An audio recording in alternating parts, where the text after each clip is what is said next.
Warning. Warning. The ship's hull has been breached. I repeat, the ship's hull has been breached. Several unknown intruders have been detected. Would the elite bomb defusal team report to the bridge immediately? Again, would the elite bomb defusal team report to the bridge? And please hurry. We only have 10 minutes.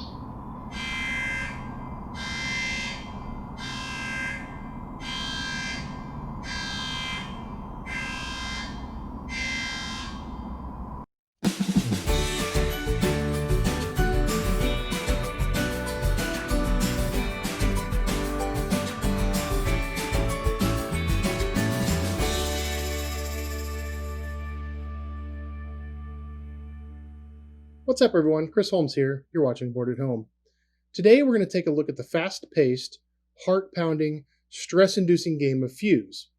In Fuse, you're on a nondescript spaceship in the vast region of the galaxy. Your hull has been breached, and intruders have made their way onto the ship. Their main objective: destroy your ship.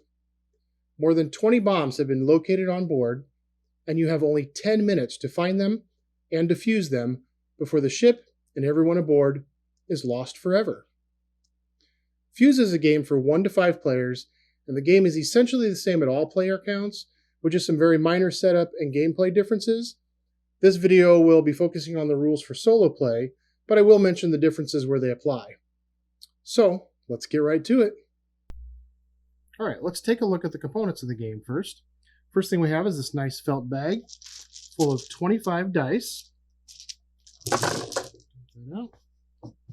Dice come in 5 different colors: red, yellow, blue, green, and black. And they're numbered 1 through 6, and they have this really nice customized numbers on them. Look like the digital style number. It goes really well with the theme. And then we have the cards. Let's get this out of the way here. We have Fuse cards and bomb cards. Fuse cards look like this. They have a single die on them with either a number or a color. And I'll talk about these in a moment. And then we have the bomb cards. The bomb cards have a number at the top right that represents the number of points you'll get at the end of the game when you defuse all the bombs. And it also represents the difficulty of the card. The higher the number, obviously, the more challenging the card. The main portion of the card has icons that represent the types of dice that must be placed on the card in order to defuse the bomb. The dice are placed directly onto these icons, and I'll talk about those in just a few moments. The only exception to that would be the pyramid cards and the stack cards, which I'll also talk about in a moment. To play this game, you're going to need a 10-minute timer. There is a free app available, but it's not required. Any kind of timer will be okay. I like using the app because it adds a lot of atmosphere to the game, and it really adds to the tension because it's counting down and it's screaming in your ear the whole time. So I highly recommend it. It definitely adds to the enjoyment of the game. To set up the game, you're first going to separate the Fuse cards from the bomb cards, which I've already done. And then there are also 5 bomb cards that are level 6 cards that are a little more challenging, and you'll want to remove those for now. You can add them back in when you want more of a challenge, but take them out for now. We're going to shuffle up the cards, and then you're going to deal 4 to yourself, face up, for the solo game. In the multiplayer game, you're going to deal 2 cards to each player. In the solo game, you're going to want to make sure you have at least 3 different difficulty levels of cards in front of you. If you don't, keep dealing until you do achieve that. In the multiplayer game, you're getting 2 cards. You're going to want to make sure one of them is a 1 or a 2, and the other one is at least a 3 or a 4. And again, if you don't get that on your deal, just keep dealing until you do get that.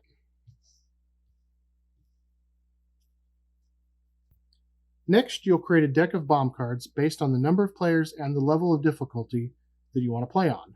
There's a chart in the rulebook to help you with this. For a solo game on a standard difficulty, we'll be using 19 cards, and then we're going to put the rest back into the box. From this deck, deal 5 cards to the table.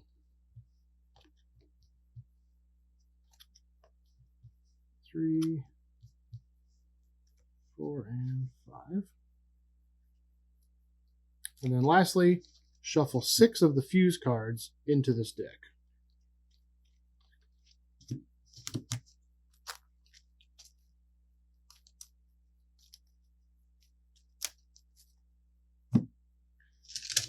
Put all of your dice back into your bag.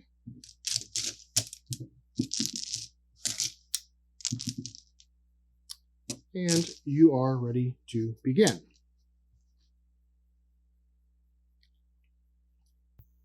On your turn, you're going to reach into the bag and draw the appropriate number of dice and roll them.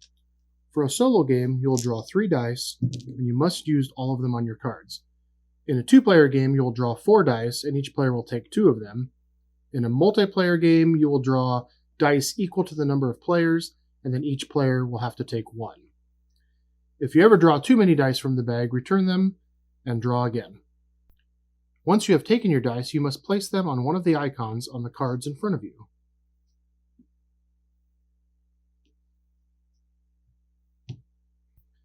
If there are ever any dice that can't be played, they must be re-rolled one at a time. So let's say I couldn't play this one. We're going to re-roll that. After rolling, each player must remove 1 die from their cards, matching either the color or the number. In this case, I wouldn't have to remove any. Let's say I rolled a 2. I would have to remove this and put it back into the bag. Dice that are on the finished bomb card are considered safe, and dice that are in stacks and pyramids, only the top die matters. Anything below is safe. Okay, so let's take a look at what some of the different icons mean. An icon that is colored white means that any colored die can be played there. Remember, there are no white dice. An icon with a specific color means that color must be played there. An icon showing all of the colors means that the color is important, but it's your choice as to which color you can use. An icon showing the hashtag, or the number symbol, means that the number is important, but once again, the number you use is up to you. If an icon does not show a number or a hashtag, such as these ones here, then any number is valid in that spot. If an icon has a split line, then it means either type of die will work in that spot. In this case, a green or a yellow, a red or a blue. Lastly, if an icon has a question mark symbol on it, then any die can be played there. I'm not really sure why there's a distinction for this. I don't see that there's any difference than just a plain white icon, but if you do know of a reason, let me know in the comments.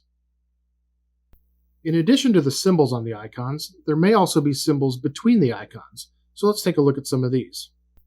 An icon with an equal symbol means that the die on either side of the equal symbol must match. So in this case, this number must match this number, and it must match this number. An icon with a non-equal symbol is just the opposite. In this case, this color must not equal this color, must not equal this color, and must not equal this color. Some cards will have a plus or minus sign, which means you must complete the formula to defuse the bomb, such as this. This number plus this number plus this number must all equal 11. Similarly, some cards will have less than or greater than signs, such as this one here. This die and this die must both be greater than this die. And they change the size of the icons on this kind of card to help you distinguish that. Okay, now let's take a look at some of the stack and pyramid cards, which I mentioned earlier. Here's an example of a pyramid card, and you'll know because it has the shape of a pyramid over on the side here. And here is a stat card, and it always has an arrow. So let's look at the pyramid first. On this one you can see, maybe see, that there are 2 black die and then 1 die on top of any color, but it has to be a number 1. So in this case, let's get some of our dice out here. The pyramid and the stack are the 2 exceptions. Normally you're placing the dice on the icons. This one you're placing them on this special icon over here. So in this case we need 2 black ones. They're going to go right here. And then we need a number 1 on top. So we're going to put that there. And that completes your pyramid. Likewise with the stack, you're stacking all of the die in this one spot following the arrow from left to right. So in this case, the numbers need to get smaller as they go up.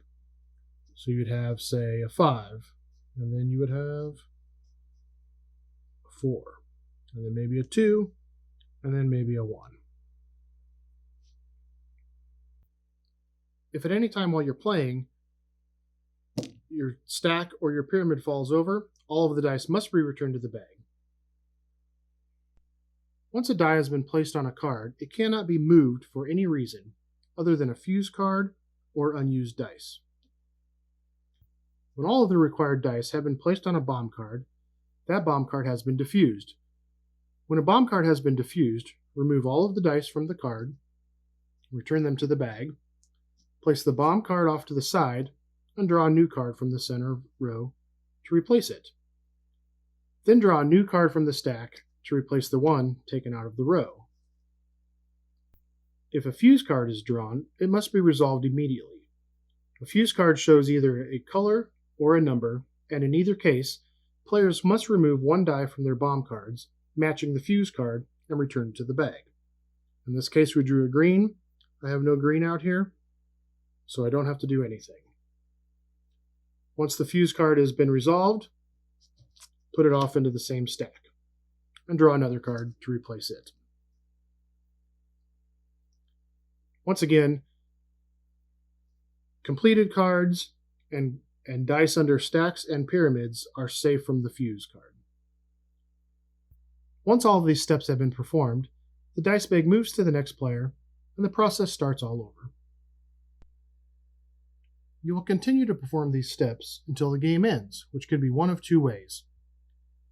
Either number 1, your timer runs out, in which you lose, or number 2, you clear all the bomb cards from the middle of the table, which you will win. You do not have to clear the cards in front of you, just the ones from the middle of the table. After you finish the game, you can then score yourself. If you have the app, it'll help you score, but if not, you can do it manually. You'll get 10 points if you win the game by successfully defusing all of the required bombs. You'll get 1 point per every full 10 seconds left on the clock if you won. You'll get the total number of points found on the upper right of the card on successfully diffused bombs, which is why you put them off in a pile off to the side. And then you'll also get 2 points for each fuse card that you activated. Tally up your score and see how you did. Alright, so that is how you play Fuse. This is a game I really enjoy for when I'm looking for a quick game with not a lot of setup. It's definitely difficult and I rarely win, which is I think why I keep coming back to it. There's always a challenge to be had. It plays pretty well at all player counts, but I really feel it shines as a solo game, and I highly recommend adding it to your solo collection. I hope you enjoyed this video, and if you did, please give it a like. If you want to see more videos like this, subscribe to the channel. And as always, thanks again for watching, everyone.